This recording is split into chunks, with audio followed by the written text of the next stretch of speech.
سورہ بقرہ کی آخری آیت۔ اس آیت میں پہلے تو ایک بہت بڑی خوشخبری ہے، اور یہ قرآن مجید میں کئی دفعہ آیا ہے یہ مضمون۔ لا یکلف اللہ نفسا الا وسعها، اللہ تعالیٰ ذمہ دار نہیں ٹھہرائے گا کسی بھی جان کو مگر اس کی وسعت کے مطابق۔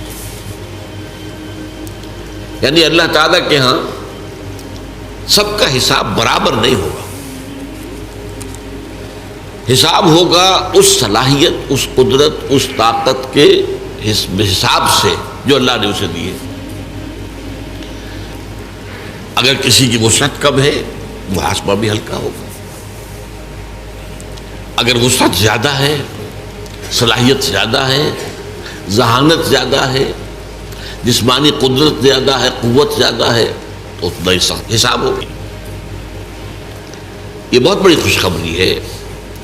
یعنی وہ جو دنیا کا قانون ہوتا ہے وہ یہ نہیں دیکھتا، اس نے چوری کی ہے سزا ملے گی، اب کس حال میں چوری کی ہے، کیا کیا ہے، کیا مجبوری تھی، دنیا کا قانون نہیں دیکھ سکتا اس کو۔ اللہ کا معاملہ یہ نہیں، ہر شخص کو جو بھی اس کے اندر وسعت ہے اور وہ اللہ جانتا ہے۔ کسی شخص میں صرف 20 سیر بوجھ اٹھانے کی اللہ نے قوت رکھی تھی، اس نے 15 سیر بھی اٹھا لیا تو اللہ کامیاب قرار دے دے گا، اور جس میں من بھر کی صلاحیت رکھی تھی اس نے 20 سیر بھی اٹھا لیا تو ناکام ہو گیا۔ تو گویا کہ یہاں کوئی فلیٹ ریٹ نہیں ہے۔ لا یکلف اللہ نفسا الا وسعها، کوئی جان بھی ذمہ دار نہیں ٹھہرائی جائے گی، مکلف نہیں ٹھہرائی جائے گی مگر اس کی وسعت کے مطابق۔ البتہ یہاں ایک شیطانی وسوسہ آتا ہے،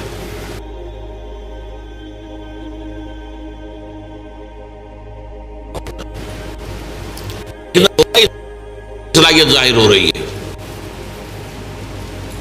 اگر صلاحیت نہیں ہے تو دنیا میں بھی کامیابی نہیں ہونی چاہیے۔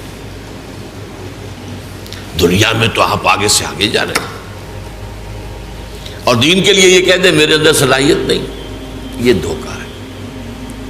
تو اللہ جانتا ہے کس میں کتنی صلاحیت رکھی، اس کے حساب سے ہوگا معاملہ۔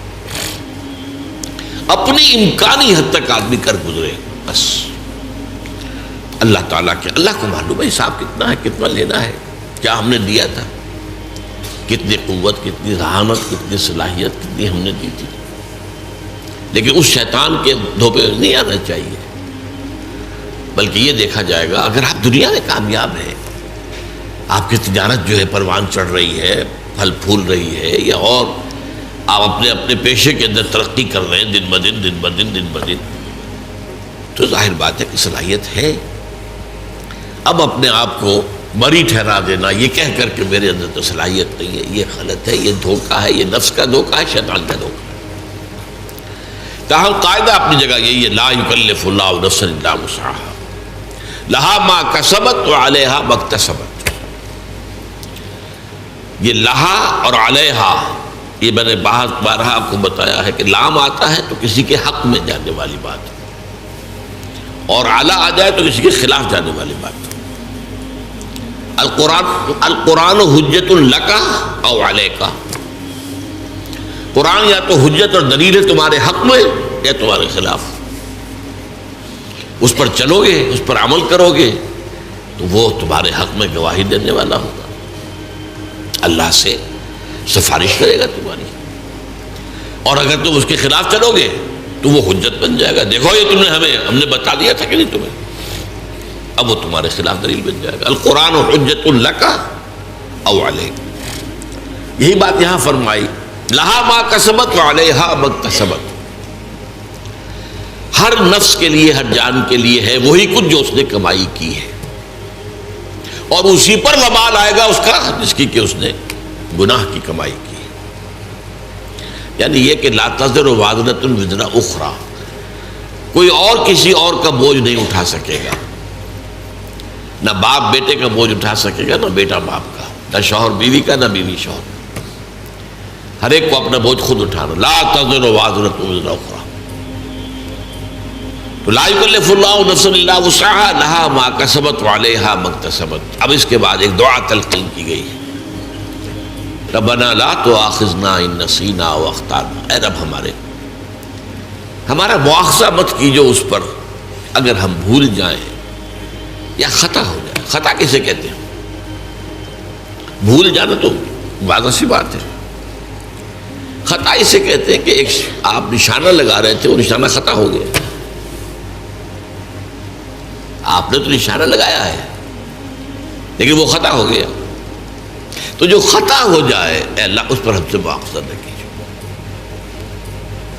ربنا لا تؤاخذنا ان نسینا او اخطانا ربنا ولا تحمل علینا اصرا کما حملته على الذین من قبلنا. اور اللہ ہم پر مت ڈالیو وہ بوجھ جو تو نے ہم سے پہلوں پر ڈالا. اب یہاں اصل میں اشارہ ہے کہ شریعت موسوی بہت سخت تھی، شریعت محمدی کو بہت آسان کیا گیا. شریعت موسوی میں ہمیں معلوم ہے روزہ رات کو سوئے تو شروع، کوئی سحری ویری نہیں، اب روزہ شروع ہو گیا، اب اگلی غروب تک روزہ چلے گا. ہمارے لیے یہ ہے کہ سحری ہے، طلوع فجر سے پہلے پہلے کھاؤ پیو، آسانی کرتی. ان کے لیے سختی تھی، یوم سبت مطلقاً حرام، کوئی کام نہیں کر سکتے دنیا کا پورے دن. جمعے کی رات سے شروع ہو کر اور پھر ہفتے کے غروب تک 24 گھنٹے کا سبت ہوتا ان کا. اور جو لوگ یہودی آج بھی جو پریکٹسنگ یہودی ہے وہ اس پر عمل کرتے ہیں، اپنے ٹیلی فون بھی ڈسکنیکٹ کر دیتے ہیں، کچھ نہیں، نہ ٹیلی فون سنیں گے نہ ٹیلی فون کریں گے، کوئی کام دنیا کا کوئی کام، بس عبادت کرو، تورات پڑھو، وہ جو بھی اور کوئی ان کے ہاں عبادت کا طریقہ ہے نوافل ادا کرو، بس یہ کوئی کام دنیا کا نہیں. اور ایک ہیلا کر کے اصحاب السبت نے، آپ کو معلوم ہے سورہ اعراف میں آیا ہے، تو جو ہیلا کیا تھا اس کے بعد بڑا سخت عذاب آیا ان پر. انہیں بندروں کی شکل میں بنا دیا کہ کونوا قردۃ خاسئین، ان کی شکلیں بدل دی گئی. بس تو اس لیے شریعت موسوی بہت سخت تھی، شریعت محمدی میں آسانیاں کی گئی. اور اصول بھی حضور نے فرمایا یسروا ولا تعسروا، بھائی لوگوں کے لیے آسانی پیدا کیا کرو، سختی نہ کیا کرو.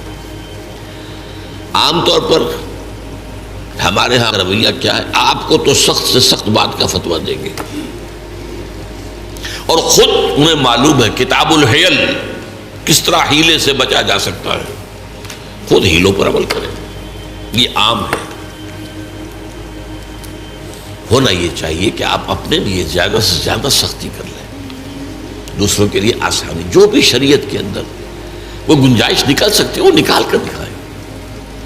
یرید اللہ بکم الیسر ولا یرید بکم العسر، اللہ تو تمہارے ساتھ آسانی چاہتا، سختی نہیں چاہتا. یہ بھی روزے کے حکم کے سلسلے میں یہ الفاظ آئے ہیں سورہ بقرہ کے.